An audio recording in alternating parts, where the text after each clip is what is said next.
कल की क्लास में जो हम चर्चा कर रहे थे वो यहां पर कर रहे थे, महावीर स्वामी जी के बारे में चर्चाएं चल रही थी। इन्हीं के ज्ञान की प्राप्ति की चर्चा चल रही थी।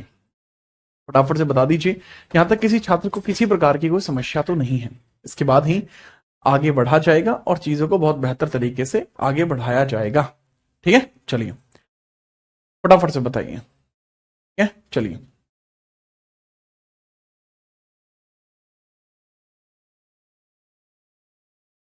बताएं, कोई दिक्कत तो नहीं है? मेरे ख्याल से तो कोई समस्या आपको नहीं होनी चाहिए। आगे बढ़े। गुड इवनिंग, गुड इवनिंग आप सभी को। गुड इवनिंग जितने भी छात्र क्लास में आए हैं आप सभी को गुड इवनिंग। कैसे हो आप लोग? सब बढ़िया लग रहा है? हम्म। ठीक है, चलो। यादव जी। हम्म। दुष्यंत। ठीक है भाई, ब्रज भूमि से, क्या बात है दुष्यु। हाँ, बहुत बेहतरीन, सब आ चुके हैं क्लास के अंदर। ठीक है, बड़ी बड़ी हस्तियां आज क्लास में आई हैं। ठीक है, चलो। ओके भाई, ओके। आपको भी गुड इवनिंग। ठीक है भाई तुषु, अब हम ध्यान देते हैं। इन सब के बारे में बातें हो चुकी थी। अब महावीर स्वामी जी को जो ज्ञान की प्राप्ति हुई है, हम उस तरफ थोड़ा चलते हैं।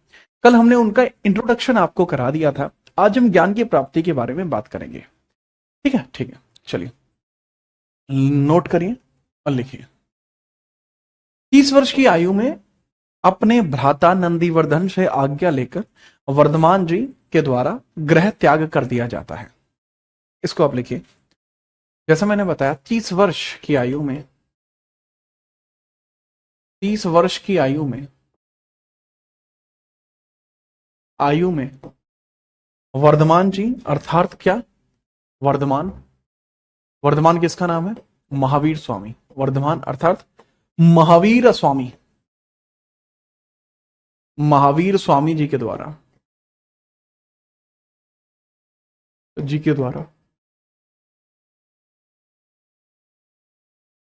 भ्राता नंदीवर्धन से आज्ञा लेकर गृह त्याग कर दिया जाता है। भ्राता नंदीवर्धन से, भ्राता यानी भाई, भ्राता यानी भाई, नंदीवर्धन से आज्ञा लेकर गृह त्याग कर दिया गया। भ्राता नंदीवर्धन से आज्ञा लेकर,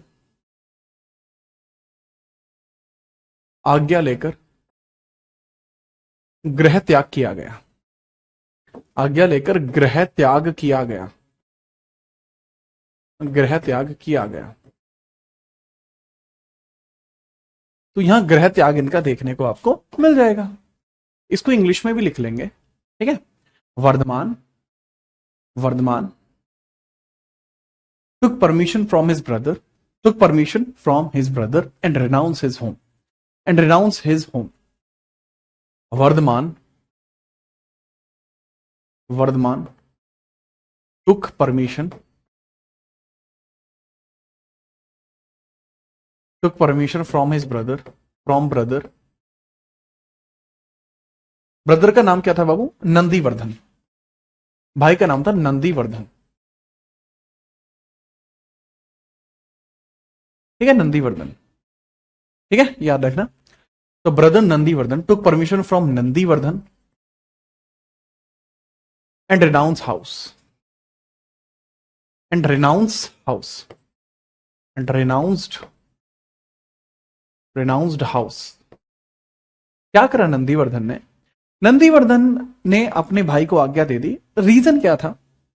रीजन ये था कि महावीर का हमेशा से जानना ये होता था कि उनके जीवन का उद्देश्य क्या है। उनके जीवन का उद्देश्य क्या, ऑब्जेक्टिव ऑफ लाइफ। इन्हें अपने ऑब्जेक्टिव ऑफ लाइफ के बारे में नहीं पता था गुलशन। इस कारण से इन्होंने इस चीज को ढूंढने का प्रयास किया। अच्छा, जैसे आप हैं, आपके जीवन का उद्देश्य पता है आपको? क्या है आपके जीवन का उद्देश्य? आपके जीवन का उद्देश्य अलग अलग हो सकता है। किसी व्यक्ति का उद्देश्य अपने माता पिता के लिए उनकी स्थिति में सुधार करना, या अपने माता पिता के लिए कुछ ऐसा कर दिखाना जिसकी उन्हें बहुत लंबे समय से तलाश है, ये करना। अपने लिए कुछ ऐसा काम कर देना, देश के लिए कोई ऐसा काम कर देना जिसकी वास्तविकता में जरूरत हो। तो ये चीजें आपको देखने को मिलती हैं। ठीक है, अरे नहीं गुलशन, ध्यान दो भाई। हाँ, ठीक है, चलो। अब जब ये गृह त्यागते हैं तो सबसे पहले जैसे कहां जाते हैं ये? सर जी, जब इन्होंने गृह त्यागा तो सबसे पहले ही अपने मित्र के पास गए। गृह त्यागने के बाद सबसे पहले यह अपने मित्र के पास गए जिसका नाम था मक्खली, जिसका नाम था मक्खली गोशाल। मक्खली गोशाल के पास गए। शुरुआत में 6 वर्ष, शुरुआत में 6 वर्ष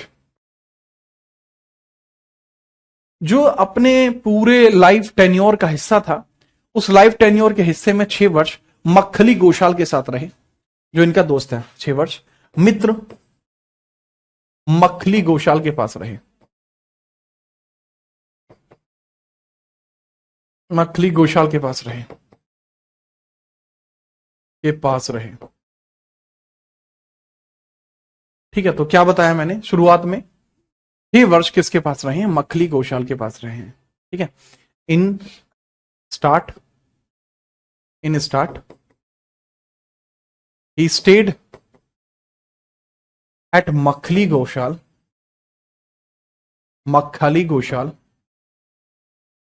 stayed at Makkhali Goshal for 6 months। शुरुआत में 6 माह के लिए 6 ईयर्स 6 वर्ष के लिए कहां रहे, मक्खली गोशाल के यहां पर। अच्छा, मक्खली गोशाल को जानते हो कौन था, मक्खली गोशाल कौन था?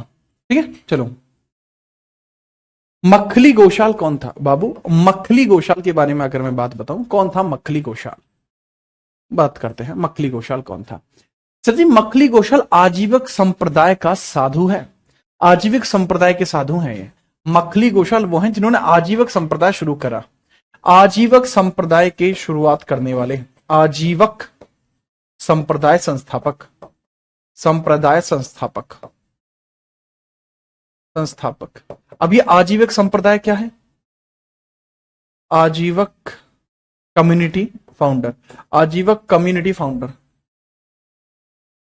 कम्युनिटी फाउंडर है ये, आजीवक कम्युनिटी फाउंडर है ये।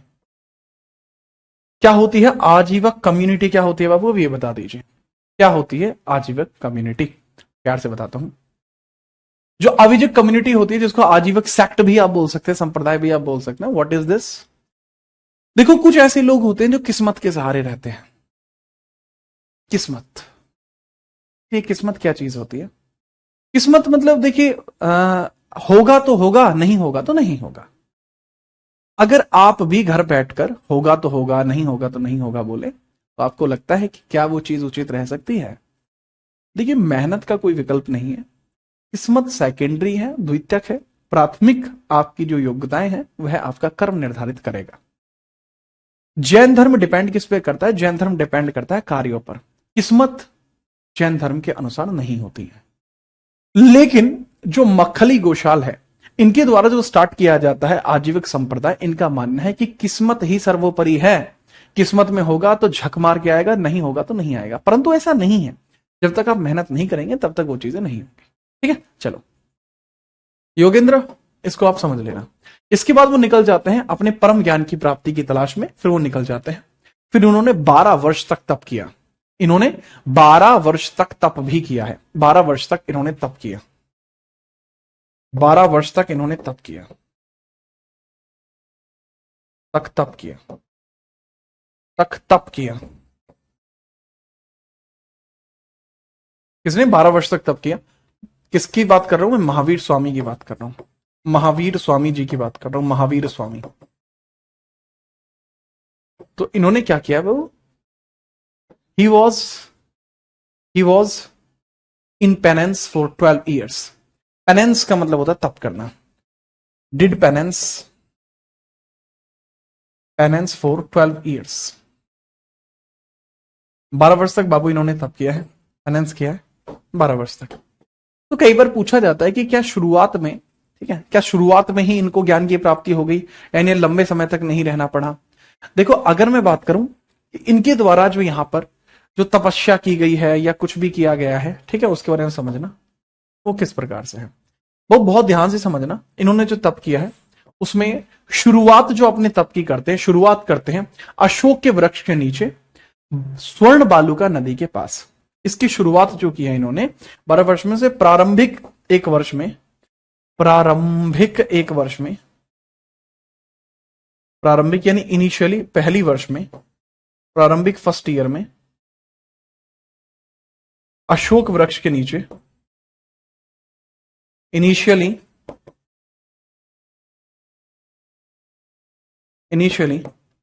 अशोक वृक्ष के नीचे, under Ashok tree, azadirachta indica, azadirachta indica इसका साइंटिफिक नेम होता है अशोक वृक्ष का। तो अशोक वृक्ष के नीचे, अशोक वृक्ष के नीचे, अशोक ट्री के नीचे, ठीक है, अशोक ट्री के नीचे एक रिवर आपको देखने को मिलती है, स्वर्ण बालुका नदी के पास तपस्या की। स्वर्ण बालुका नदी के पास तपस्या, नदी के पास तपस्या, इन्होंने तपस्या की है, तपस्या,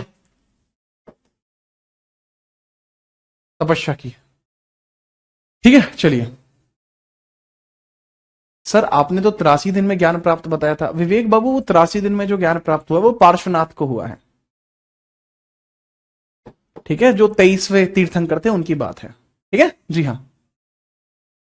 हाँ, अब इनके बारे में समझिएगा। इसके बाद इन्होंने बाद की 11 वर्ष, बाद की 11 वर्ष इन्होंने अपनी कठोर तपस्या में बिता दी। बाद की 11 वर्ष इन्होंने कठोर तपस्या में बिता दी, साल वृक्ष के नीचे, साल के पेड़ के नीचे, साल वृक्ष के नीचे, साल वृक्ष के नीचे, साल वृक्ष के नीचे, अंडर सॉल्ट ट्री, रजुपालिका नदी के पास, under salt tree, near Rajupalika river, near Rajupalika river, Rajupalika river, Rajupalika river, इनको परम ज्ञान की प्राप्ति हुई। रजुपालिका नदी के पास,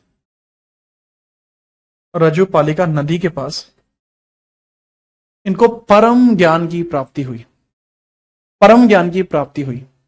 कहां पर? स्थान का नाम क्या है जी बाबू? स्थान का नाम है जृंभिक। स्थान का नाम क्या है? जृंभिक। कौन सा स्थान है? जृंभिक स्थान है। कौन सा स्थान है बाबू? जृंभिक स्थान है, जृंभिक, जृंभिक स्थान, स्थान है जृंभिक, जृंभिक स्थान है बाबू। कौन सा? जृंभिक स्थान है, स्थान है जृंभिक। पूछा जाएगा इनको ज्ञान की प्राप्ति कहां हुई, तो आप बताएंगे जृंभिक गांव में, जृंभिक। नोट हो गया तो बताओ।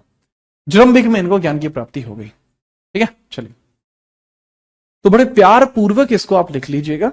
अब जब इनको ज्ञान की प्राप्ति हो गई तो इनके जीवन में बहुत सारे परिवर्तन आएंगे, उसको हम देखेंगे कि आखिरकार वो परिवर्तन क्या थे, बड़े प्यार से देखेंगे। ठीक है, चलो बड़े प्यार से देखेंगे, फटाफट बताइए।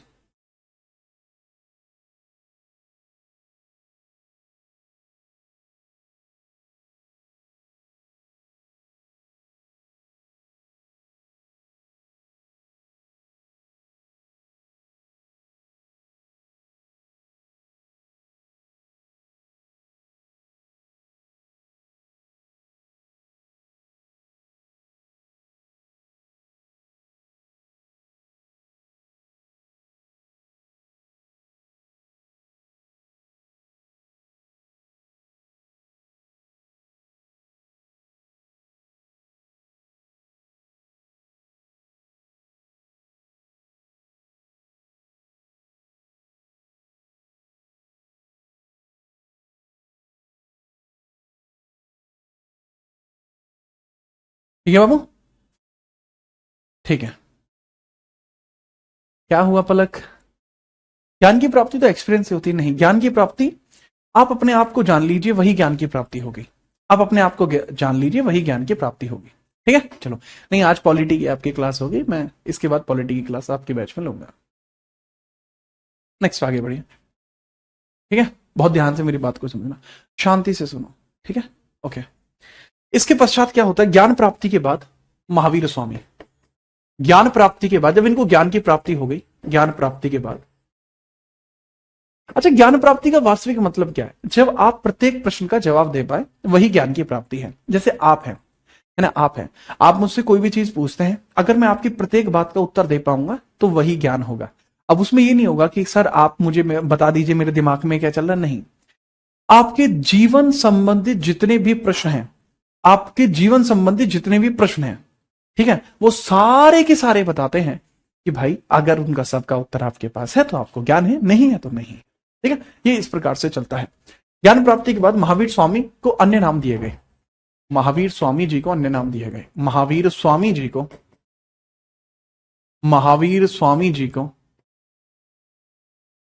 अन्य नाम दिए गए।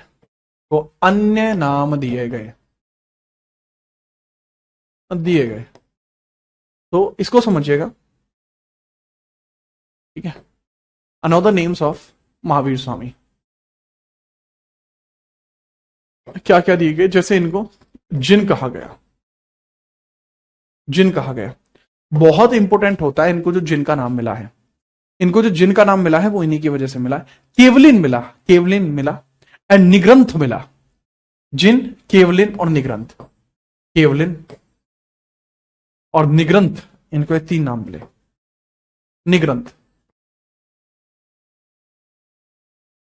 निग्रंथ, मुझे निर्ग्रंथ के बारे में बताइए। निर्ग्रंथ के बारे में मुझे बताइए, निर्ग्रंथ क्या होता है। ठीक है, चलिए बात को समझिए बाबू।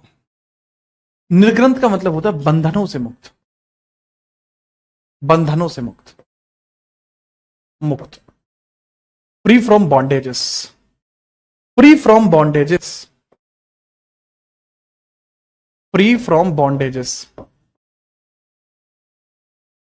बॉन्डेजेस क्या कहलाता है? फ्री फ्रॉम बॉन्डेजेस यानी बंधनों से मुक्त है ये।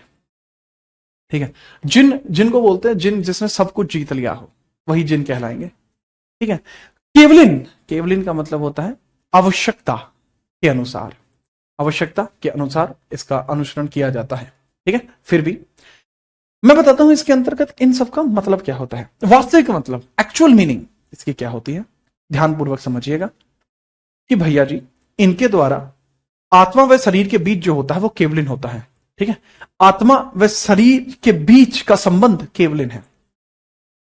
आत्मा व शरीर के बीच का जो संबंध है वो केवलिन है। आत्मा व शरीर के मध्य का संबंध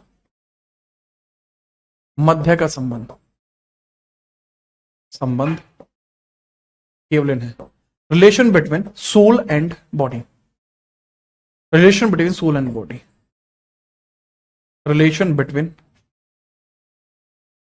एंड बॉडी।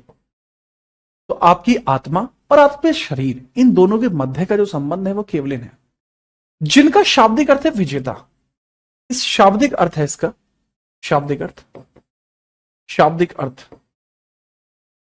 इसका शाब्दिक अर्थ है बाबू विजेता, यानी विजय प्राप्त करने वाला विजेता। ठीक है, बट इसका मतलब क्या होता है? ठीक है, इसका मतलब होता है जिसने अपनी इच्छाओं पर विजय पाली हो। अच्छा, क्या आपकी इच्छाओं पर विजय है आपकी? अच्छा मुझे बताओ, क्या आपकी इच्छाओं पर आपकी विजय है? बहुत जल्दी बताओ मुझे ये बात, फिर मैं आपको एग्जांपल के थ्रू बताता हूं ये क्या है मैटर। आप खुद बताइए। विजेता, इच्छाओं पर विजय प्राप्त करना, इच्छाओं पर विजय प्राप्त। क्या आप अपनी इच्छा को मार सकते हो? ठीक है, इंग्लिश में भी लिख लीजिए, victory over desires. Victory over desires नहीं है, नहीं। एक कह रहा है, शालिनी यादव कह रही है, जी हाँ है, मेरी तो है सर, बाकी का पता नहीं। हीना मलिक का कहना है, ज्यादातर देख रहे हूं महिलाएं जितनी भी हैं क्लास की, वो कह रही हैं कि उनकी भाई विजय प्राप्त कर चुकी हैं। प्रतीक्षा भी कह रही है, मतलब मेजरली महिलाएं कह रही हैं। अच्छा देखिए, इच्छा किसी भी प्रकार की हो सकती है। कई बार किसी महिला को देखकर आप उनके पीछे जाना अनुसरण कर देते हैं, हालांकि ये बहुत गलत है। ठीक है, परंतु यह इच्छाएं हैं। किसी महिला को देखकर आपका मन करता है कि मैं इनसे बातें करूं, ये भी इच्छाएं हैं। ठीक है, कोई चीज मार्केट में आपने देखी, आपका खाने की इच्छा हो गई, ये भी इच्छाएं हैं। जो अपनी इंद्रियों को नहीं रोक पाता, ठीक है, वह जिन नहीं कहला सकता। दरअसल महावीर स्वामी जी ने वस्त्र तक पहनना बंद कर दिया। महावीर स्वामी जी के जो उपासक है उन्होंने वस्त्र पहनना बंद कर दिया। क्यों? क्योंकि अगर हम वस्त्र पहनते हैं तो ये दर्शाता है कि हम अपने शरीर को शोभायमान दिखाना चाहते हैं, मतलब खूबसूरत दिखाना चाहते हैं। तो उन्होंने वस्त्रों को भी उतार दिया कि हम वस्त्र नहीं पहनेंगे, क्योंकि ये जिन जो होता है उसके अधीन आता है, ये हमारी इच्छाओं को बढ़ा रहा है। ठीक है तो याद रखिएगा, तो इच्छाओं के ऊपर विजय प्राप्त संभव तभी है जब आपको परम ज्ञान की उपस्थिति आपके मस्तिष्क में हो जाए, तभी ऐसा संभव है। सर महिलाएं बुद्धिमान होती हैं अपनी नजरों अच्छा ठीक है, ठीक है। जैसे कि नौकरी की इच्छा है आपको, आप पढ़ रहे हैं यहाँ पे, नौकरी के लिए आए हैं, नौकरी की इच्छा है, तो आप तो इच्छाओं से मुक्त ही नहीं है। ठीक है, मैं भी इच्छाओं से मुक्त नहीं हूं। अगर मैं इच्छाओं से मुक्त होता तो मैं अभी आपको इस बारे में चर्चा ही नहीं कर रहा होता। ठीक है, चलो याद रखना। अगर हम बात करते हैं, इन्होंने अपना पहला उपदेश कहां दिया? पहला उपदेश कहां दिया? अगली हेडिंग आई महावीर स्वामी जी के उपदेश। महावीर स्वामी जी के उपदेश, उपदेश, sermons of Mahavir Swami, sermons of Mahavir Swami, sermons of Mahavir Swami, Mahavir Swami, Mahavir Swami ji के सरमन्स की बात करते हैं। ध्यानपूर्वक समझने की कोशिश करना। ठीक है जी, हाँ बात करते हैं। महावीर स्वामी जी के प्रथम उपदेश इन्होंने कहां दिया था? प्रथम पूछा जाता, प्रथम उपदेश शर्मन इन्होंने कहां पर दिया था? सर जी प्रथम का हमेशा याद रखेंगे, राजगृह में इन्होंने अपना प्रथम उपदेश दिया था। महात्मा बुद्ध ने कहां दिया था वो आप बताओ कमेंट वाले बाल को। महावीर स्वामी ने अपना प्रथम उपदेश दिया राजगृह में, लेकिन अब आप मुझे बताइए कि गौतम बुद्ध ने अपना प्रथम उपदेश कहां दिया था? अब आप मुझे बताइए कि गौतम बुद्ध ने अपना प्रथम उपदेश कहां दिया था? ठीक है जी, हाँ किस भाषा में दिया था? इसको बोला जाता अर्धमागधी, अर्धमागधी भाषा में दिया था। भाषा क्या थी? अर्धमागधी। मगध राजगृह याद आया? जी हाँ, मगध इसके अर्धमगधी में दिया था। अर्धमगधी भाषा, अर्धमगधी, अर्धमगधी, मगधी भाषा में इन्होंने अपने उपदेश दिए। और वहीं गौतम बुद्ध ने जो अपने प्रथम उपदेश दिए थे वो वाराणसी सारनाथ में दिए थे, राइट? इन्होंने अर्धमगधी में दिया। गौतम बुद्ध ने पाली भाषा में दिया था, इन्होंने अर्धमगधी में दिया, राजगृह में दिया। लेकिन इनके उपदेशों में सर्वाधिक भाषा का कौन सा है? प्रथम उपदेश किसको दिया? उन्होंने 5 ब्राह्मणों को प्रथम उपदेश दिया था, और इन्होंने सर्वाधिक जो उपदेश दिए हैं, या प्रथम उपदेश किसको दिया है? प्रथम उपदेश जमाली को दिया है। उपदेश जमाली को दिया, जमाली को दिया, जमाली को दिया, जमाली को दिया। अब जमाली कौन है? इनका दामाद है। जमाली को दिया, Jamali was his son in law. Jamali को दिया, that is his son in law. Jamali इनका सन इन लॉ है, सन इन लॉ, दामाद। जमाली कौन है? इनका दामाद है, दामाद। लेकिन बाद में इन्होंने किस भाषा का प्रयोग किया है? महावीर स्वामी जी की भाषा कौन सी है? दैट इज पाली। महावीर स्वामी जी की जो भाषा है वो कौन सी है बाबू? पाली भाषा इनको देखने को मिलती है, पाली भाषा इनको देखने को मिलती है। पाली भाषा, पाली भाषा महावीर स्वामी जी की भाषा है, महावीर स्वामी जी की भाषा है, महावीर स्वामी जी की भाषा है, स्वामी जी की भाषा, जी की भाषा। पाली किसकी लैंग्वेज है? महावीर स्वामी जी की भाषा। पाली लैंग्वेज किसकी है? Pali language of Mahavir Swami, language of Mahavir स्वामी।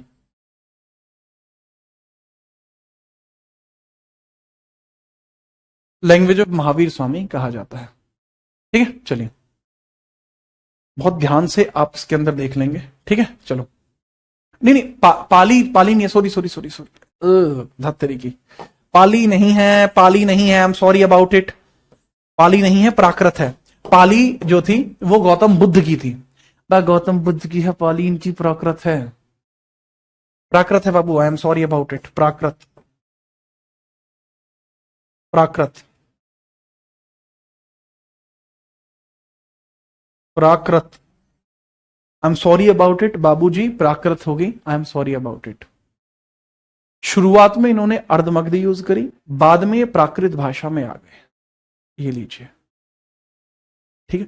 पाली में महात्मा बुद्ध ने अपने उपदेश दिए। दरअसल मैं वो सवाल पूछना चाह रहा था तो मिक्स हो गया, कोई बात नहीं। पूछा जाता है कि महावीर स्वामी जी को जो ज्ञान की प्राप्ति हुई वो किस दिन हुई थी, किस दिन हुई थी, ठीक है, बताइए। यहां पे लिखता हूं, महावीर स्वामी जी को ज्ञान की प्राप्ति किस दिन हुई थी। फटाफट बताएंगे आप।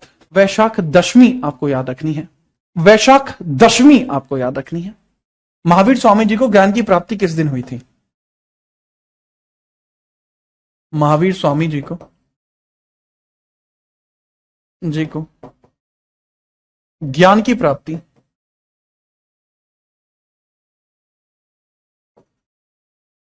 कब हुई थी? ठीक है, दिन पूछा है, दिन पूछा है, दैट इज वैशाख दशमी। ठीक है, वैशाख दशमी, वैशाख दशमी, वेरी गुड, चांदनी ने सही बताया। वैशाख दशमी, वैशाख दशमी कब हुई थी? वैशाख दशमी में हुई थी, वैशाख दशमी। वैशाख दशमी में इनको ज्ञान की प्राप्ति हुई, बहुत इंपॉर्टेंट। पूर्णिमा में नहीं हुई थी, वैशाख पूर्णिमा में बुद्ध को हुई है, यहां इनको नहीं हुई। ठीक है, याद रखिएगा, बिना किसी परेशानी के आप याद रखेंगे।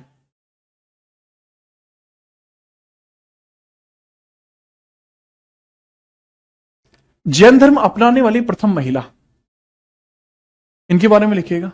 नेक्स्ट पेज पे लिख रहा हूं, जैन धर्म अपनाने वाली प्रथम महिला, जैन धर्म अपनाने वाली प्रथम महिला चंपा नरेश दधिवाहन की पुत्री चंदना थी। जैन धर्म अपनाने वाली प्रथम महिला, जैन धर्म अपनाने वाली, जैन धर्म अपनाने वाली प्रथम महिला, अपनाने वाली प्रथम महिला, first women to endorse Jainism, first women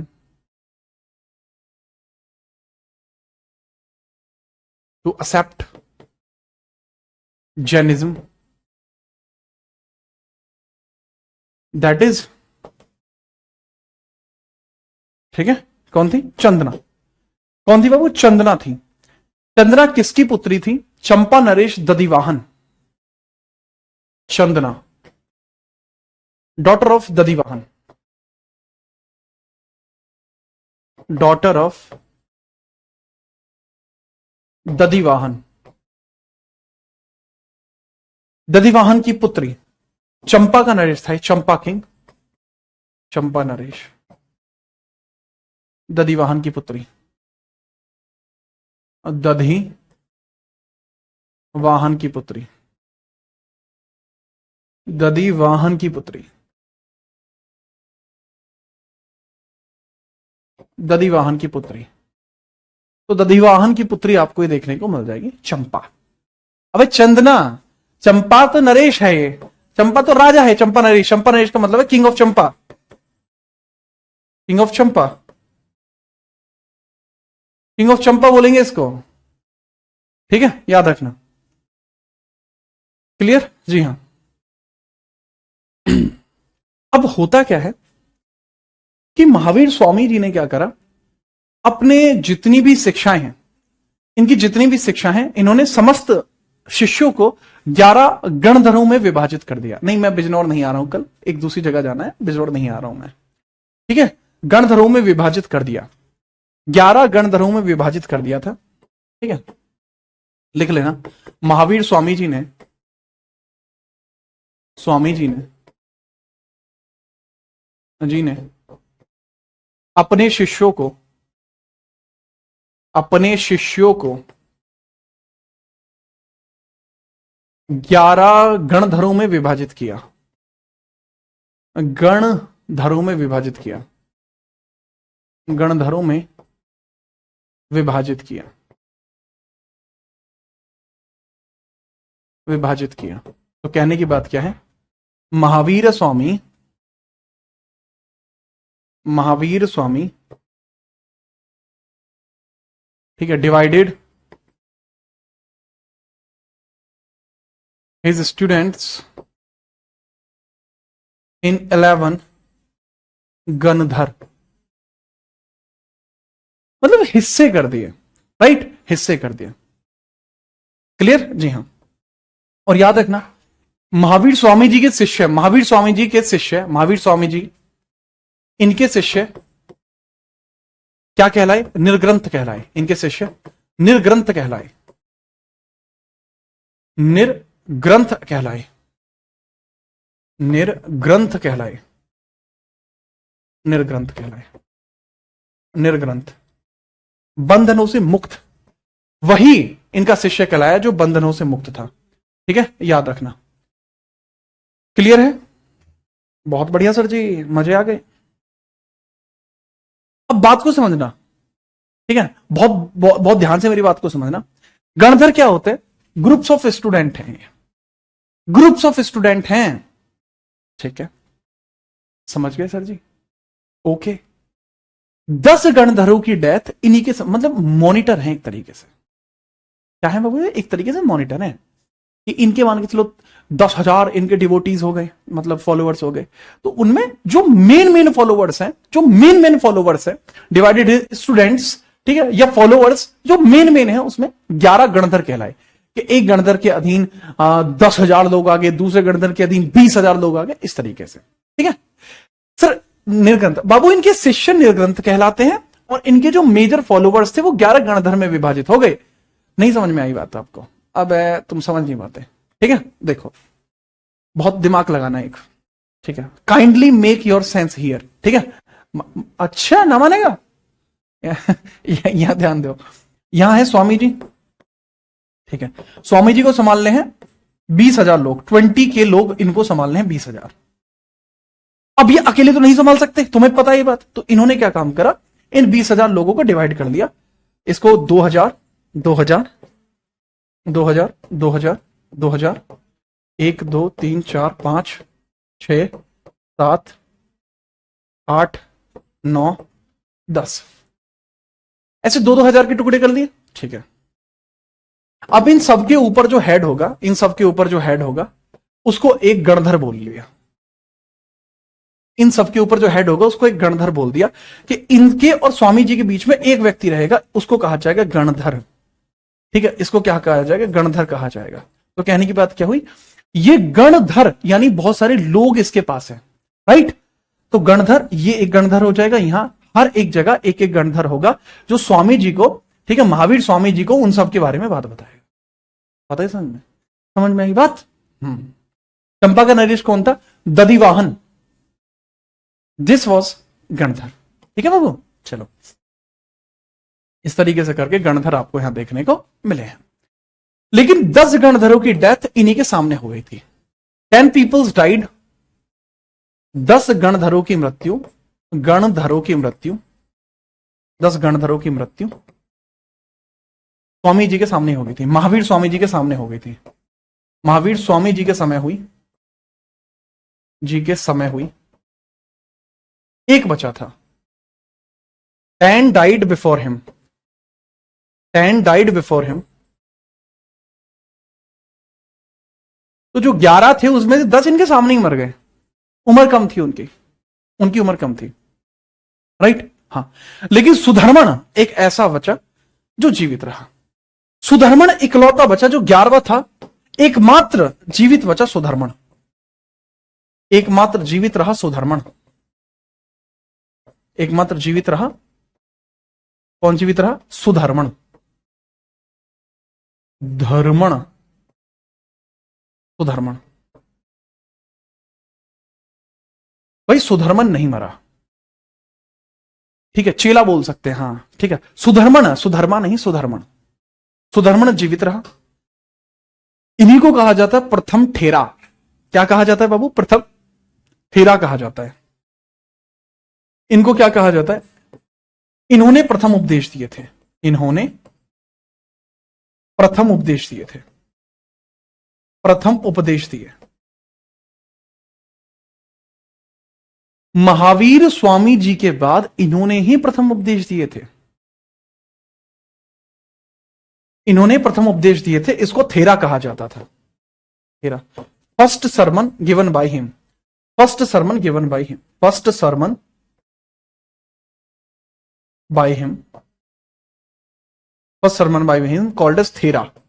इसी को क्या कहते हैं बाबू? थेरा कहते हैं। थेरा। क्या आप बात को समझ में? हाँ, सुधर्म। तो मतलब प्रथम उपदेश दिए जब महावीर स्वामी जी मर गए, उसके बाद प्रथम उपदेश दिए किसने? सुधर्मन ने। नाम क्या कहते हैं? थेरा कहते हैं। तो यहां पर डेथ कब हुई है इनकी? सर 468 बीसी में। 468 बीसीई में डेथ होती है। किसकी? महावीर स्वामी जी की डेथ। महावीर स्वामी जी की मृत्यु कब हुई है? सर जी, महावीर स्वामी जी की मृत्यु, स्वामी जी की मृत्यु कब होती है? महावीर स्वामी जी की मृत्यु, महावीर स्वामी जी की मृत्यु होती है बाबू 468 बीसीई में, पावापुरी में होती है। पावापुरी में 468 बीसी में पावापुरी में डेथ हुई। पावापुरी में डेथ हुई। एट पावापुरी। एट पावापुरी। पावापुरी में इनकी डेथ हुई। तो पावापुरी में बाबू इनकी डेथ हो गई। थेरा मतलब गंधर्व नहीं बाबू, थेरा मतलब दिए गए उपदेश। हाँ, हला कह देते नहीं मानोगे। तो महावीर स्वामी जी की मृत्यु होती है पावापुरी में, याद रखिएगा। यहां पर इनकी डेथ होती है। ठीक है, बात आई समझ में? मेरे ख्याल से आप समझ पाए होंगे बढ़िया तरीके से। ठीक है, चलो आगे बढ़ते हैं। ठीक है, चलो, है ना। उपदेश क्या होता है जरा समझा दो। जैसे आपको मैं जीवन के वास्तविक अर्थ का अगर मतलब समझाऊंगा तो उपदेश होगा।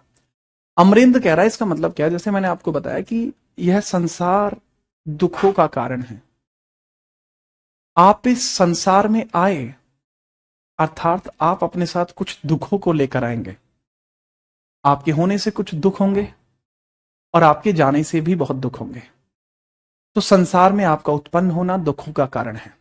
यह एक उपदेश हुआ। ठीक है, नोट हो गया होगा। चलो नेक्स्ट हम आगे बढ़ते हैं। अब इनकी शिक्षाओं की बात करते हैं। जैन धर्म से संबंधित शिक्षाओं की बात करते हैं। जैन धर्म के त्रिरत्न देखते हैं। जैन धर्म के Triratna, three jewels of Jain dharma. Three jewels of Triratna. Triratna, Jain धर्म के त्रिरत्न। जैन धर्म के त्रिरत्न। जैन धर्म के त्रिरत्न। त्रिरत्न। त्रिरत्न, इसकी हम बात करते हैं। जैन धर्म के त्रिरत्न सम्यक दर्शन, सम्यक ज्ञान और सम्यक आचरण। सम्यक दर्शन, सम्यक ज्ञान और सम्यक आचरण। सम्यक दर्शन, दर्शन सम्यक का मैंने पहले भी बताया। ठीक है, सही से सही चीज को देखना। सम्यक ज्ञान, सही चीज की ज्ञान रखना। सम्यक ज्ञान, सम्यक ज्ञान और सम्यक आचरण, सही लोगों के साथ बैठना। सम्यक आचरण, सम्यक आचरण। राइट, चलिए अब समझना, इसको बोलते हैं राइट साइट। साइट बोला जाता है या दर्शन बोल लीजिए, सीधा ही बोल लीजिए दर्शन। Right knowledge, knowledge and this is known as right influence. Influence का मतलब होता है आचरण, आचरण, कंडक्ट, आचरण, इन्फ्लुएंस। तो बाबू कहने की बात यह है कि सम्यक दर्शन यानी सही चीज देखिए, सही चीज याद करिए और सही चीज का आचरण कीजिए। ठीक है जी हाँ, तो तीन चीज आपको पता होनी चाहिए, यही चीज है। ठीक है, जैन धर्म के त्रिरत्न यही है। अब जो महावीर स्वामी हैं ये आत्माओं में मानते थे, वेदों में नहीं मानते थे, आत्माओं में मानते हैं और कर्मवाद में विश्वास रखते हैं। जैन धर्म की मान्यताएं लिख लीजिए। जैन धर्म की मान्यताएं, जैन धर्म की मान्यताएं, मान्यताएं मान्यताएं, जैन धर्म की मान्यताएं। जैन धर्म की मान्यताएं क्या है? ठीक है, चलो, थॉट्स ऑफ जैन धर्म, thoughts and beliefs, belief of Jain धर्म, जैनिज्म। तो जैन धर्म के वो थॉट एंड बिलीफ्स देख लीजिए।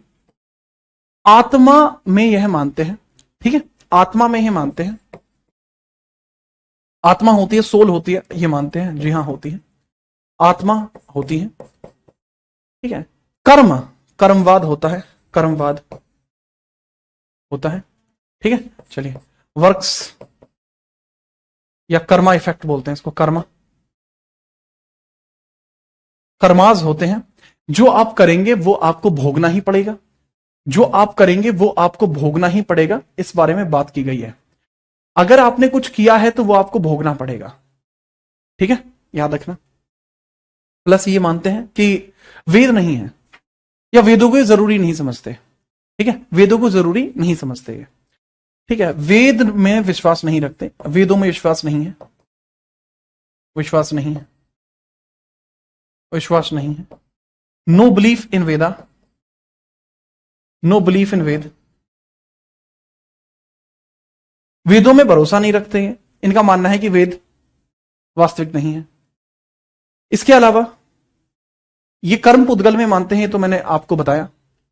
इनका मानना है कि संसार दुख मूलक है, इनका मानना है कि संसार दुख मूलक है, इनका मानना है संसार दुख मूलक है,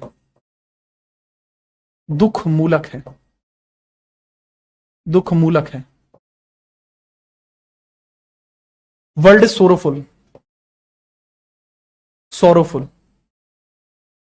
सोरोफुल। संसार में अगर आप पैदा हुए हैं तो दुख आपको होगा ही होगा, अगर आप पैदा हुए हैं तो आपको दुख होगा ही होगा, इसमें कोई परिवर्तन नहीं हो सकता। जीवों में आत्मा होती है, इस चीज को ये मानते ही हैं, ठीक है, याद रखना। मोक्ष मिलता है, ये भी मानते हैं, मोक्ष, मोक्ष में इनका मानना होता है, मोक्ष में इनका मानना होता है, मोक्ष में इनका मानना होता है।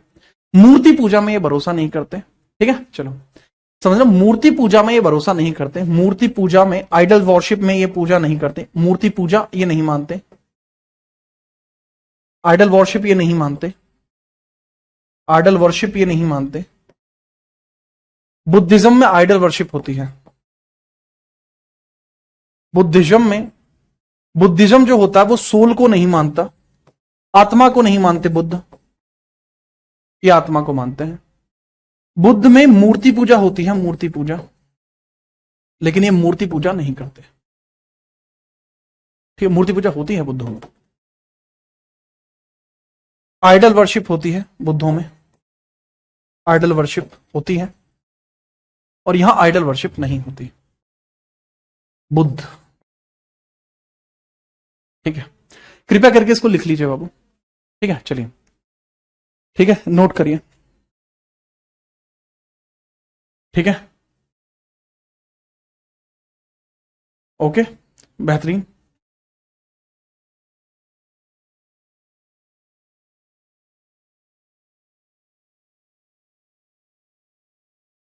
क्या ये पुनर्जन्म में भरोसा रखते हैं? हाँ, पुनर्जन्म में भरोसा रखते हैं, ये एक ईश्वरवाद पुनर्जन्म में भरोसा रखते हैं, एक ईश्वरवाद पुनर्जन्म में भरोसा रखते हैं। एकेश्वर, एकेश्वर, एकेश्वरवाद पुनर्जन्म, पुनर्जन्म में भरोसा रखते हैं, भरोसा है, ठीक है। इनका मानना है कि एकेश्वरवाद है, पुनर्जन्म मानते हैं, जी हां। Monotheism, monotheism believe in reincarnation, monotheism, monotheism believe in incarnation, believe in incarnation, believe in incarnation मानते हैं बाबू, ये इस चीज में इनकारनेशन होने में ही मानते हैं, ठीक है, जी हाँ, ठीक है। चलिए, याद रखेंगे, मेरे ख्याल से कोई परेशानी आपको नहीं होगी, ठीक है। चलिए, बुद्धों में केवल महायान को पूजने वाले मूर्ति की पूजा करते हैं, जी हां, परंतु मूर्ति पूजा बुद्ध में होती है, कहने का मतलब है ये, व्हाइट क्लोथ्स की क्या थियरी है वो आगे जस्ट आने वाली है तुषार। व्हाइट क्लोथ्स और नो क्लोथ्स की थियरी है, उसकी हम चर्चा करने वाले हैं। हेडिंग डालिए जैन समितियां। जैसे बुद्ध समितियां हैं उसी प्रकार से जैन समितियां भी हैं, ध्यान से समझिए। पहली जैन समिति 300 बीसी में होगी। जैन समितियां लिखिए, जैन समितियां।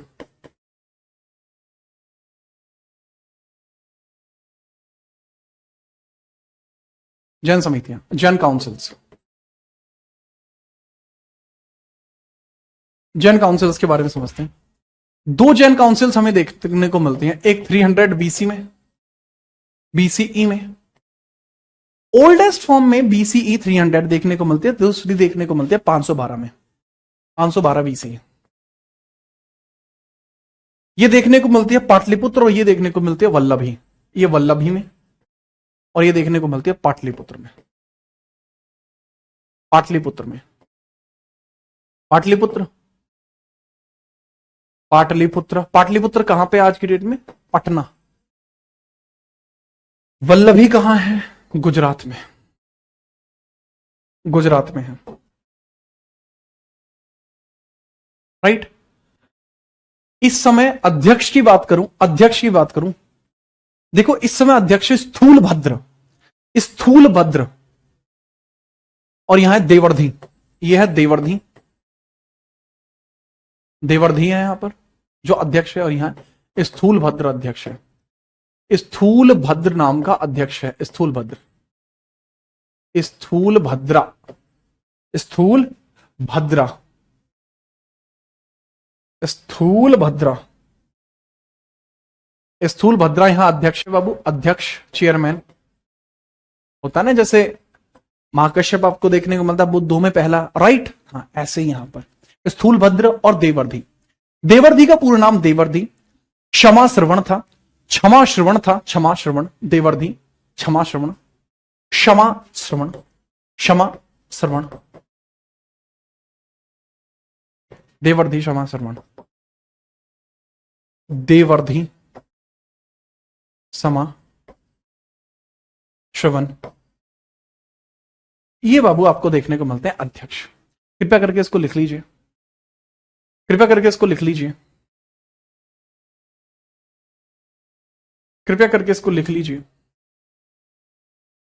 बिना परेशानी के, ताकि आप इसको बेहतर ढंग से समझ पाएं।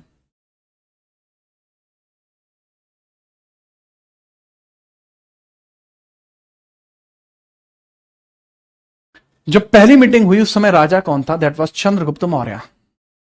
पहली मीटिंग में राजा कौन था? चंद्रगुप्त मौर्य, क्योंकि 297 में चंद्रगुप्त मौर्य ने श्रवण बेलगोला में, ठीक है, अपना जो प्राण है उनको त्यागा था। तो तब तक राजा कौन था बाबूजी? किंग कौन था इस समय? इस समय 300 बीसी के समय किंग कौन था? किंग चंद्रगुप्त था। गुप्ता देखने को मिल जाएगा, चंद्रगुप्त आपको देखने को मिल जाएगा, राइट। जी हाँ, आगे बढ़ते हैं। ये प्रथम है, ये द्वितीय है, प्रथम है, ये द्वितीय है। अच्छा, इसी में आपको एक घटना देखने को मिलती है, इसी में आपको एक घटना देखने को मिलती है, जब जैन धर्म दो हिस्सों में टूट जाता है, जब जैन धर्म दो हिस्सों में टूट जाता है, राइट। ये पहली है, दूसरी है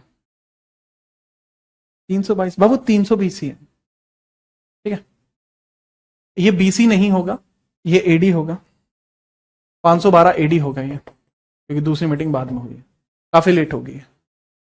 हाँ हाँ सी होगा, लिख दिया बाबू, सी लिख दिया, सी या एडी लिख लीजिए, या तो इसको लिख सकते हैं 512 सी। अब समझना, जैन धर्म में दो हिस्से हैं। जैन धर्म की शिक्षाएं दो तरीके की हैं, ठीक है। जैन धर्म की शिक्षाएं कितनी हैं? दो तरीके की, एक श्वेतांबर और एक दिगंबर। जैन धर्म में दो हिस्से हैं। जैन धर्म में हिस्से कितने? जैन धर्म में हिस्से, या जैन धर्म में दो प्रकार हैं, टू टाइप्स ऑफ जैनिज्म, दो प्रकार हैं, two type of Jainism, two types of Jainism. Jainism के दो प्रकार आपको देखने को मिलते हैं, बताइए सर जी, जैनिज्म के दो टाइप कौन से हैं? टू टाइप ऑफ जैनिज्म आपको कौन से देखने को मिलते हैं? एक दिगंबर और एक श्वेतांबर। एक दिगंबर है बाबू और एक है श्वेतांबर। दिगंबर और एक श्वेतांबर। श्वेतांबर, श्वेतांबर, दिगंबर और श्वेतांबर, इनके बारे में कल पढ़ेंगे कैसे कैसे बने हैं ये दिगंबर एंड श्वेतांबर। श्वेतांबर, इनके बारे में हम कल पढ़ेंगे। ठीक है, चलो ठीक है, चलो हाँ जी, दिगंबर और श्वेतांबर, बहुत बढ़िया, बड़ा अच्छा लगा मुझे आप सभी आए। अच्छा सुनो मेरी बात को ध्यान से, इसके आगे का चर्चा तो हम कल करेंगे, राइट। अब अगर आप जैन धर्म और बुद्ध धर्म के क्वेश्चन लगाना चाहते हैं, लगाना चाहते हैं नहीं, हाँ लगाना चाहते हैं, तो आज शाम को ठीक 8 बजे मैं जैन धर्म और बुद्ध धर्म के क्वेश्चन लगवाऊंगा। कहां लगवाऊंगा? जीत राणा जीएस पे लगवाऊंगा। 50 क्वेश्चन होंगे ताबड़तोड़, आइएगा जरूर, मुलाकात करूंगा शाम को 8 बजे। आप में से हर एक बच्चे का इंतजार रहेगा, ठीक है। प्यार से पढ़िए और बाकी हम बात करेंगे फिर आपसे अगली क्लास में। अच्छे से पढ़ो, तब तक के लिए जय हिंद, वंदे मातरम।